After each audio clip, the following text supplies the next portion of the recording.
Hi all, എല്ലാവർക്കും എൻ്റെ മറ്റൊരു വീഡിയോയിലേക്ക് എല്ലാവർക്കും സ്വാഗതം. ഇന്നലെ ഞാൻ ഓൾമോസ്റ്റ് ഒരു 7ഓളം കമ്പനീസിൻ്റെ വേക്കൻസീസ് ആയിട്ടാണ് ഞാൻ വന്നത്. ഒരു 10-20ഓളം വേക്കൻസീസ്. ഇന്നും ഞാൻ ഓൾമോസ്റ്റ് ഒരു 6ഓളം കമ്പനീസിൻ്റെ വേക്കൻസീസ് ആയിട്ട് വന്നിരിക്കുന്നത്. ഇന്നലെ എന്നോട് കുറേ പേര്, ഇന്നലെ എൻ്റെ വീഡിയോസിൽ കുറേ പേര് ചോദിച്ചു BEd ഇല്ലാണ്ട് ടീച്ചേഴ്സിൻ്റെ വേക്കൻസീസ് ഉണ്ടോ, ലോജിസ്റ്റിക്സിലേക്ക് വേക്കൻസീസ് ഉണ്ടോ, അങ്ങനെ കുറേ പേര് എന്നോട് ചോദിച്ചു. അതുകൊണ്ട് അവർക്ക് വേണ്ടിയും കൂടിയാണ് ഇന്നത്തെ ഈ വീഡിയോ. ആദ്യം തന്നെ ഞാൻ കമ്പനീസിൻ്റെ പേര് പറയാം. ഹോളിഡേ വില്ല ഹോട്ടൽസ് ആൻഡ് റെസിഡൻസിയിലേക്ക് നമുക്കൊരു വേക്കൻസി വന്നിട്ടുണ്ട്. അതുപോലെ തന്നെ ഇസ ഹെൽത്ത് കെയറിലേക്ക് ഒരു വേക്കൻസി ഉണ്ട്. അതുകൊണ്ട് റൈഡ് അറേബ്യൻ ഗ്രൂപ്പ് എന്ന് പറഞ്ഞൊരു കമ്പനിയുണ്ട്. അതിലേക്ക് ഓൾമോസ്റ്റ് 2ഓളം വേക്കൻസീസ് വരുന്നുണ്ട്. 5ഓളം വേക്കൻസീസ് വരുന്നുണ്ട്. പിന്നെ ഇന്റർനാഷണൽ ഡെവലപ്മെന്റ് ലോജിസ്റ്റിക്സിലേക്ക് വേക്കൻസി വരുന്നുണ്ട്. പിന്നെ അൽ ഇത്തിഹാദ് നാഷണൽ പ്രസ്റ്റീജ് സ്കൂളിലേക്ക് ഒരു വേക്കൻസീസ് ഉണ്ട്. അതിന് ഷാർജ അമേരിക്കൻ ഇന്റർനാഷണൽ സ്കൂളിലേക്കുള്ള വേക്കൻസീസ് ഉണ്ട്. ഇങ്ങനെ ഓൾമോസ്റ്റ് 6ഓളം കമ്പനീസിന്റെ വേക്കൻസീസ് ആണ്, ദുബായ് ദോഹ ബേസ്ഡുള്ള കമ്പനീസിന്റെ വേക്കൻസീസ് ആണ് ഞാൻ ഇന്നിവിടെ എത്തിക്കുന്നത്. ആദ്യമായിട്ട് ഹോളിഡേ വില്ല ഹോട്ടൽസ് ആൻഡ് റെസിഡൻസിയിലേക്ക് ഓൾമോസ്റ്റ് 2ഓളം വേക്കൻസി വരുന്നുണ്ട്. IT അസിസ്റ്റന്റിന്റെ തന്നെ 2 വേക്കൻസീസ് വരുന്നുണ്ട്. ദോഹ ബേസ്ഡ് കമ്പനീസ് ആണ്, ദോഹയിലേക്കാണ്. Subesh at holiday villa doha.com എന്ന മെയിലിലേക്ക് നിങ്ങൾ മെയിൽ അയക്കേണ്ടത്. ഞാൻ മെയിൽ ഐഡിയും അതുപോലെ തന്നെ വേക്കൻസിയും ഞാൻ ഈ സ്ക്രീനിൽ കൊടുക്കുന്നുണ്ട്. അതുപോലെ തന്നെ നിങ്ങൾക്ക് എൻ്റെ ഡിസ്ക്രിപ്ഷനിലും നോക്കാം. പിന്നെ വരുന്നത് ഇസ ഹെൽത്ത് കെയറിലേക്ക് വേക്കൻസി വരുന്നുണ്ട്. അതും രജിസ്റ്റേർഡ് നേഴ്സായിട്ട് 5,000 മുതൽ 6,500 വരെയാണ് ദിർഹംസ് സാലറി വരുന്നത്. രജിസ്റ്റേർഡ് നേഴ്സായിട്ട് ഓൾമോസ്റ്റ് കുറേ വേക്കൻസീസ് വരുന്നുണ്ട്. HR@isahealthcare.com എന്ന മെയിലിലേക്ക് നിങ്ങൾക്ക് മെയിൽ അയക്കാവുന്നതാണ്. എല്ലാ വീഡിയോസിലും പറയുന്നത് പോലെ സബ്ജക്റ്റിൽ CV to the position of registered nurse.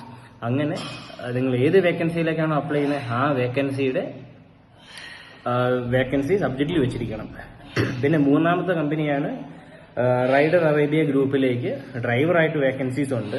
Almost 10-15ഓളം vacancies വരുന്നുണ്ട് റൈഡ് അറേബ്യ ഗ്രൂപ്പിലേക്ക്. OM@ridearabia.com എന്ന മെയിലിലേക്ക് നിങ്ങൾക്ക് മെയിൽ അയക്കാവുന്നതാണ്. പിന്നെയാണ് 4ാമത്തെ ഒരു കമ്പനിയാണ് ഇന്റർനാഷണൽ ഡെവലപ്മെന്റ് ലോജിസ്റ്റിക്സിലേക്ക് ലോജിസ്റ്റിക്സ് കോർഡിനേറ്റർ ആയിട്ടൊരു വേക്കൻസി വരുന്നുണ്ട്. supply.chain@IDI logistics.com എന്ന മെയിലിലേക്ക് logistics.ai എന്ന മെയിലിലേക്ക് നിങ്ങൾക്ക് മെയിൽ അയക്കാവുന്നതാണ്. എന്തെങ്കിലും കൺഫ്യൂഷൻ ഈ പറയുന്നതിലുണ്ടെങ്കിൽ നിങ്ങൾക്ക് സ്ക്രീനിൽ നോക്കാം, അതുപോലെ തന്നെ ഡിസ്ക്രിപ്ഷനിലും നോക്കാം. വേക്കൻസി മെയിൽ ID ഞാൻ കൊടുക്കുന്നതായിരിക്കും. പിന്നെ വരുന്നത് അൽ ഇത്തിഹാദ് നാഷണൽ പ്രസ്റ്റീജ് സ്കൂളിലേക്ക് ടീച്ചേഴ്സിന്റെ വേക്കൻസി വരുന്നുണ്ട്. BEdന്റെ ആവശ്യമില്ലാത്ത വേക്കൻസിയാണ്. എക്സ്പീരിയൻസ് മാത്രം മതി. At least 2 year experience, 2 year experience മാത്രം മതി ഈ ഒരു വേക്കൻസിയിലേക്ക് അപ്ലൈ ചെയ്യാൻ. ഞാൻ മെയിൽ ID കൊടുക്കുന്നുണ്ട്. career@inpshakbout.com എന്ന മെയിലിലേക്ക് ഇതൊക്കെ മെയിൽ അയക്കാവുന്നതാണ്. മെയിൽ ID ഞാൻ കൊടുക്കുന്നുണ്ട്, ഈ ഡിസ്ക്രിപ്ഷനിലും കൊടുക്കുന്നുണ്ട്, അതുപോലെ തന്നെ ഞാൻ ഈ സ്ക്രീനിലും കൊടുക്കുന്നുണ്ട്. അപ്പോൾ എന്നോട് കുറേ പേര് ചോദിച്ചു BEd ഇല്ലാണ്ട് വേക്കൻസി ഉണ്ടോ, അപ്ലൈ ചെയ്യാൻ പറ്റുമോ എന്നൊക്കെ. അവർക്ക് വേണ്ടിയാണ് ഈ ഇന്ന് ഉൾപ്പെടുത്തിയ 2 സ്കൂളിന്റെയും വേക്കൻസി വരുന്നത്. പിന്നെ 2ാമത്തെ സ്കൂളാണ് ഷാർജ അമേരിക്കൻ ഇന്റർനാഷണൽ സ്കൂളിലേക്ക് ടീച്ചറിന്റെ വേക്കൻസീസ് വരുന്നുണ്ട്. ഒരു ടീച്ചർ ഒന്നല്ല, 8 വേക്കൻസീസ് അല്ല, ടീച്ചേഴ്സിന്റെ വേക്കൻസിയാണ്. അപ്പം അറ്റ്ലീസ്റ്റ് 2 to 3 ഇയർ എക്സ്പീരിയൻസ് ഉള്ളവർക്ക് അപ്ലൈ ചെയ്യാം. അതുപോലെ തന്നെ ഫ്രഷർക്ക് അപ്ലൈ ചെയ്യാം. ഷാർജ അമേരിക്കൻ ഇന്റർനാഷണൽ സ്കൂളിലേക്ക് ഫ്രഷേഴ്സിനും കൂടി അപ്ലൈ ചെയ്യാവുന്ന ഒരു ഓപ്ഷനാണ് ടീച്ചേഴ്സ് വന്നേക്കണേ. പക്ഷേ ഫ്രഷർ അപ്ലൈ ചെയ്യുമ്പോൾ BEd ഇരിക്കണം. അല്ല ഇനി എക്സ്പീരിയൻസ് ഉള്ളവരാണെങ്കിൽ BEd വേണമെന്നില്ല. അപ്പോൾ HR recruiter@SAISDubai.com എന്ന മെയിലിലേക്ക് നിങ്ങൾക്ക് മെയിൽ അയക്കാവുന്നതാണ്. അതുപോലെ തന്നെ SAIS recruitment@SAISUAE.com എന്ന മെയിലിലേക്ക് ഇതേപോലെ 2 മെയിൽ IDs ആണ് വന്നേക്കണേ. ഈ മെയിൽ ഐഡികളിലേക്ക് നിങ്ങൾക്ക് മെയിൽ അയക്കാവുന്നതാണ്.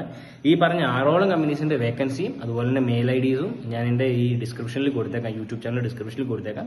അതുപോലെ തന്നെ ഈ സ്ക്രീനിൽ ഞാൻ കൊടുക്കുന്നുണ്ട്, സ്ക്രീനിൽ ഞാൻ ഡിസ്പ്ലേ ചെയ്യുന്നുണ്ട് വേക്കൻസിയും അതുപോലെ തന്നെ മെയിൽ IDയും. അപ്പോൾ വീണ്ടും പുതിയൊരു വേക്കൻസീസായി ദുബായിയുടെയും ഖത്തറിന്റെയും ഒമാന്റെയും ഷാർജയുടെയും ഒക്കെ വേക്കൻസീസായി വീണ്ടും കാണുന്നതോടെ വരെ signing off eagle estate. Bye bye.